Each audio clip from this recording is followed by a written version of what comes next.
And something really magical happens when we've discovered this little simple thing. When that energy makes it to the heart, there's only one place it wants to go, and it goes straight to the brain. So the person starts relaxing into their heart when they feel this feeling, and the more they relax into the heart, the more their brain all of a sudden starts becoming aroused.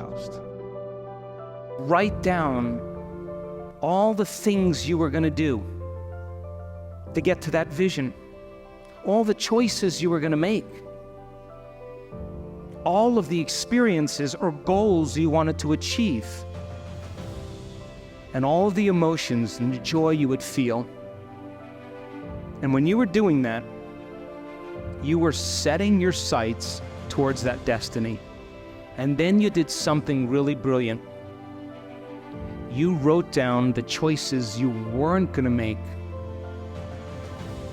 You became aware of the behaviors you weren't going to demonstrate. You began to review certain experiences you wanted to stay away from. And then you looked at the emotions that would bring you to a lower level, and you began to separate the old self from the new self. And when you begin to do that, and you're observing the old self, it means you're no longer the program. Now you're the consciousness observing the program. And that's when you begin to objectify your subjective self. Now reason this. Let's say you've had some pretty rough experiences in your past, and those experiences cause you to feel sad and unworthy and guilty and judgmental. And you've gotten so used to feeling guilty and unworthy and judgmental that that's just feels normal to you. And then because you feel kind of victimized, then you blame people and you complain and you make excuses and you feel sorry for yourself, and that's your personality. And all of a sudden you say, today, I'm not going to do that any longer, because that's the old self. And then you start off your day and it goes really well for about 2 hours. And then all of a sudden, the moment you realize that you're no longer making the same choices as the day before, you are going to feel uncomfortable. It's going to feel unfamiliar. It's going to be uncertain. There's going to be some unpredictability. And we now know that people would rather hold on to their guilt and unworthiness than to step into the unknown, because at least they can feel something.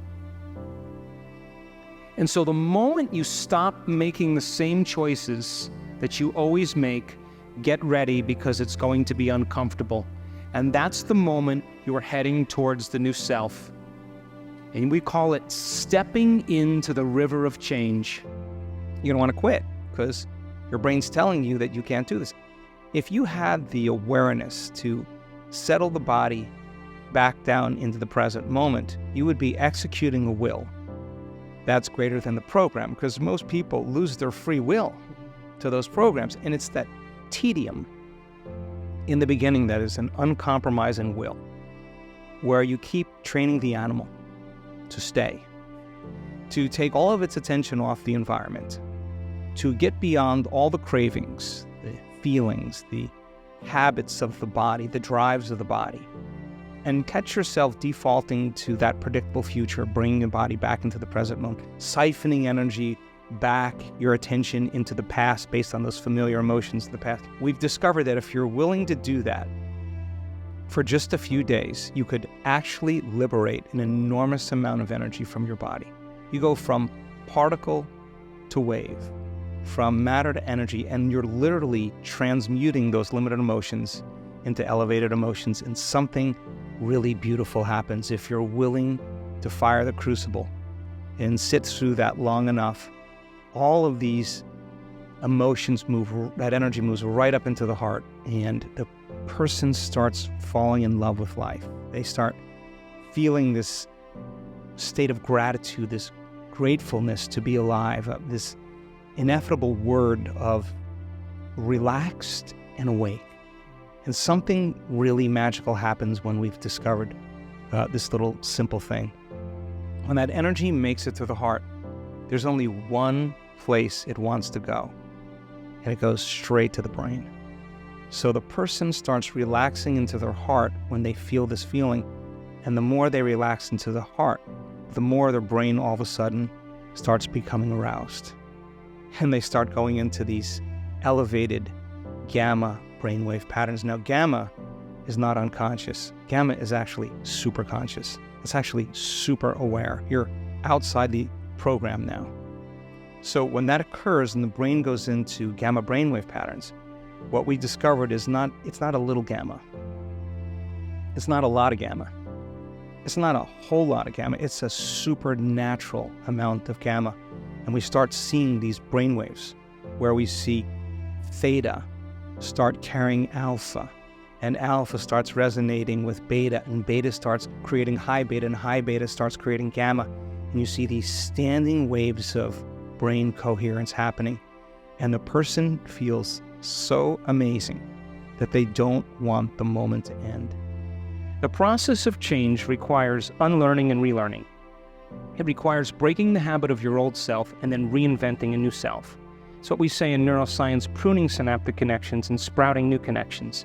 Unmemorizing emotions that are stored in your body, and then reconditioning your body to a new mind and to a new emotion. To deprogram, to reprogram, to lose your mind and create a new one. To move your energy out of the past and then use that energy to drive you to a new future.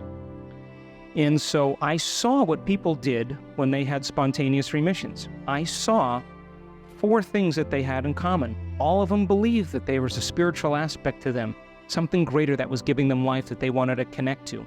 They wanted to give that intelligence a plan, a template, a design, and then surrender it and allow it to do it for them. And so I began to realize that many, many people in the world were beginning to embrace this concept of quantum physics and spirituality. The second thing they had in common is they all understood it was their mismanagement of their life that created their disease. It was their 20 years of hatred, their 30 years of bitterness, 10 years of guilt, their 45 years of anger, and those emotions they had memorized, and those emotions were driving certain thoughts, and those thoughts were reaffirming certain emotions, and how you think and how you feel creates a state of being. Thoughts are the language of the brain, feelings are the language of the body, and how you think and how you feel creates a state of being. But the redundancy of that cycle of thinking and feeling over time conditions your body to memorize that emotional state as well as the conscious mind. In the moment the body knows better than the mind, that's called a habit. A habit is when your body is your mind. And 95% of who we are by the time we're 35 years old, this is science, is a set of memorized behaviors, emotional reactions, beliefs, and perceptions that function like an unconscious, subconscious, automatic program. So when people go to change, they're using 5% of their conscious mind to work against 95% of what they've memorized. And they would think positively all they wanted, but they've been memorizing negativity for the last 25 years. Or they create their dream board, with their SUV and their hairstyle and the kid in the back and fingernails and house, but they felt unworthy. It's mind and body in opposition. And so I realized that the very emotions of anger and aggression and hostility and hatred, frustration and judgment, fear and anxiety, hopelessness and powerlessness and depression and insecurity are all driven by the hormones of stress.